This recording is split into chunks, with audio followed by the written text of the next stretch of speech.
मेरे प्यारे देशवासियों, मैं आपको एक ऑडियो सुनाता हूं।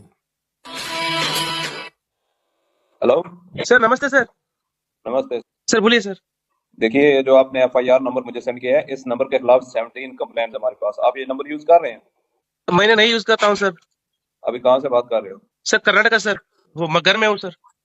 ओके, इसके लिए आप अपनी स्टेट में रिकॉर्ड करवाइए ताकि ये नंबर ब्लॉक कर दिया जाए, फ्यूचर में आपको कोई प्रॉब्लम ना हो। Okay, yes sir.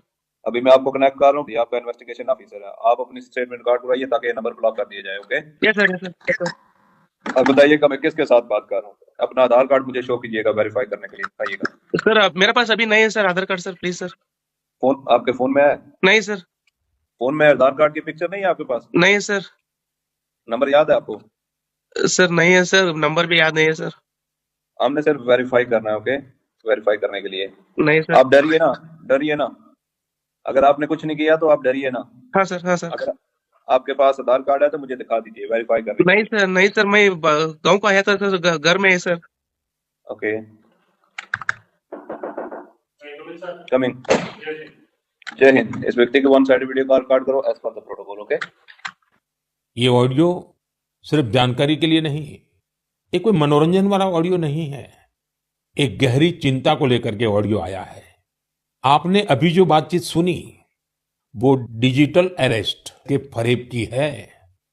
ये बातचीत एक पीड़ित और फ्रॉड करने वाले के बीच हुई है। डिजिटल अरेस्ट के फ्रॉड में फोन करने वाले कभी पुलिस, कभी सीबीआई, कभी नारकोटिक्स, कभी आरबीआई, ऐसे भांति भांति के लेबल लगाकर बनावटी अधिकारी बनकर बात करते हैं और बड़े कॉन्फिडेंस के साथ करते हैं। मुझे मन की बात के बहुत से श्रोताओं ने कहा कि इसकी चर्चा जरूर करनी चाहिए। आइए मैं आपको बताता हूं ये फ्रॉड करने वाली गैंग काम कैसे करती है, ये खतरनाक खेल क्या है। आपको भी समझना बहुत जरूरी है, औरों को भी समझाना उतना ही आवश्यक है। पहला दाव, आपकी व्यक्तिगत जानकारी, वो सब जुटा करके रखते हैं। आप पिछले महीने गोवा गए थे, है ना? आपकी बेटी दिल्ली में पढ़ती है ना? वे आपके बारे में इतनी जानकारी जुटा कर रखते हैं कि आप दंग रह जाएंगे। दूसरा दाव, भय का माहौल पैदा करो। वर्दी, सरकारी दफ्तर का सेटअप, कानूनी धाराएं, वो आपको इतना डरा देंगे, फोन पर बातों बातों में आप सोच भी नहीं पाएंगे। और फिर उनका तीसरा दाव शुरू होता है। तीसरा दाव, समय का दबाव। अभी फैसला करना होगा, वरना आपको गिरफ्तार करना पड़ेगा। ये लोग पीड़ित पर इतना मनोवैज्ञानिक दबाव बना देते हैं कि वो सहम जाता है। डिजिटल अरेस्ट के शिकार होने वालों में हर वर्ग, हर उम्र के लोग हैं। लोगों ने डर की वजह से अपनी मेहनत से कमाए हुए लाखों रुपए गंवा दिए हैं। कभी भी आपको इस तरह का कोई कॉल आए तो आपको डरना नहीं है। आपको पता होना चाहिए, कोई भी जांच एजेंसी फोन कॉल या वीडियो कॉल पर इस तरह पूछताछ कभी भी नहीं करती। मैं आपको डिजिटल सुरक्षा के 3 चरण बताता हूं। ये 3 चरण है: रुको, सोचो, एक्शन लो। कॉल आते ही रुको, घबराए नहीं, शांत रहे, जल्दबाजी में कोई कदम न उठाएं, किसी को अपनी व्यक्तिगत जानकारी न दें। संभव हो तो स्क्रीनशॉट लें और रिकॉर्डिंग जरूर करें। इसके बाद आता है दूसरा चरण। पहला चरण था रुको, दूसरा चरण है सोचो। कोई भी सरकारी एजेंसी फोन पर ऐसे धमकी नहीं देती, न ही वीडियो कॉल पर पूछताछ करती है, न ही ऐसे पैसा की मांग करती है।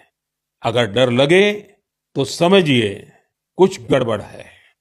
और पहला चरण, दूसरा चरण और अब मैं कहता हूं तीसरा चरण। पहले चरण में मैंने कहा रुको, दूसरे चरण में मैंने कहा सोचो, और तीसरा चरण कहता हूं एक्शन लो। राष्ट्रीय साइबर हेल्पलाइन 1930 डायल करें, cybercrime.gov.in पर रिपोर्ट करें, परिवार और पुलिस को सूचित करें, सबूत सुरक्षित रखें। रुको, बाद में सोचो और फिर एक्शन लो। ये 3 चरण आपकी डिजिटल सुरक्षा का रक्षक बनेंगे। साथियों, मैं फिर कहूंगा, डिजिटल अरेस्ट जैसी कोई व्यवस्था कानून में नहीं है। ये सिर्फ फ्रॉड है, फरेब है, झूठ है, बदमाशों का गिरोह है। और जो लोग ऐसा कर रहे हैं वो समाज के दुश्मन है।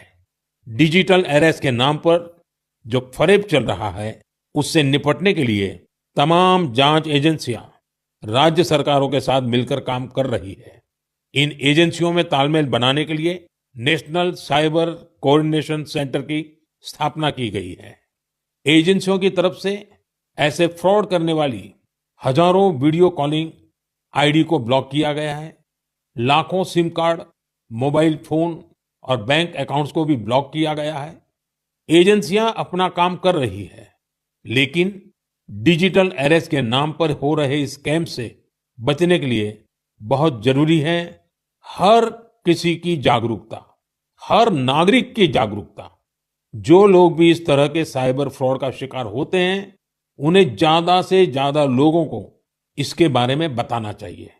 आप जागरूकता के लिए सेफ डिजिटल इंडिया का प्रयोग कर सकते हैं। मैं स्कूलों और कॉलेजों को भी कहूंगा कि साइबर स्कैम के खिलाफ मुहिम में छात्रों को भी जोड़ें। समाज में सबके प्रयासों से ही हम इस चुनौती का मुकाबला कर सकते हैं।